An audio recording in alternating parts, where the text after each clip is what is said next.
Hi, I'm Chris Harrison, and no, I'm not the Bachelor. I am a happily married man. And tonight, we'll embark on a romantic journey that will hopefully lead two people to one of the most wonderful things life has to offer, a marriage filled with love and romance. No. Let's be clear. That's not what The Bachelor offered. Let's be very clear.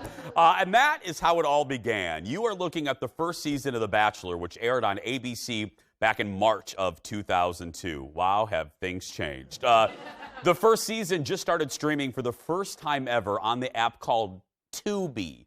And to see how that first season, Tubi. And to see how that first season measures up, we knew there's only one human being we could turn to. Ladies and gentlemen, it's time for America Loves Ted. That's right. Joining us from our control room is America's favorite TV producer, Ted Johnsen. Give it up, audience. Hello, Ted. Hello. Ted, question number one. What is Tubi? Yeah, it's a little weird. Okay. But it's basically a free version of Hulu. It's a free version of Hulu. Okay? You know, you've got a few ads, but there's a lot of really bad TV that you can just binge on there. Okay, so like anybody in our audience can get it, but it's just a version of Hulu. Yeah, if you want to watch like Rock of Love with Bret Michaels over again, yeah, Tubi is where to go. Wow, that's so Rock of Love and Bachelor all in one place. Yep. You can't go wrong. Mm-hmm. Okay, so I've been following you, by the way, and you guys should follow Ted on Instagram. I've been following your adventures watching the show. Who is the season 1 Bachelor, Ted? So his name was Alex. Alex. And he was promoted as the most desirable single person in the world. Ooh. Harvard, Stanford, management consultant, he had it all. He just was single. Okay, now you've watched enough seasons now. How does he hold up? I mean, like, how is his, because, you know, he's the first one to do this, so he didn't watch the other season, so he wasn't like, you know, do you like him? Yeah, I mean, I as much as you can like someone who's dating 25 other women. I mean, he is a little, a little elitist, maybe. Okay.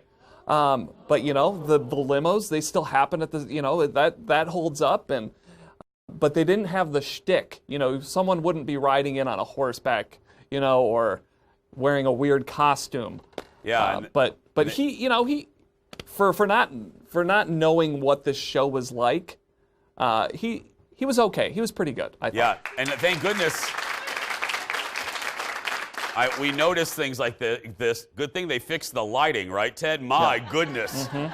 Different house, by the way. Oh, it's a different house, too. Mm-hmm. Okay, how else? Are there any other ways that it's different any big ways? More group dates. More group dates? More group dates. And there wasn't the feuding on the group dates. It was just more, you know, this was just pure. This was more, you know, let's just have a good time together. And so like the first episode, you had 3 different group dates. There were no one-on-one dates. And then the one-on-one dates came later, and they were billed as like more intimate dates. So we were talking, to bottom line it now in our new segment, does this hold up? So bottom line, does season 1 of The Bachelor hold up? This is The Bachelor in its purest form. This is what I would hope The Bachelor would look like now, before they started going all sticky, crazy. Yes. You know, the women, and here's another big change. They sat during the rose ceremonies. Oh, they sat. Oh. That's crazy. Yeah, they don't give them chairs anymore on ABC. That's right. It's How I Treat Kendall in the first segment. That's right. She doesn't get... It's a joke. Someone wrote me complaining about it. Kendall's over there crying. Give it up for producer Ted Johnsen, everybody. It holds up. That's still one of my favorite emails. You're so mean, Jason. Why doesn't Kendall get to sit? You sit. I don't know. Season 1 of The Bachelor and The Bachelorette are now available on Tubi.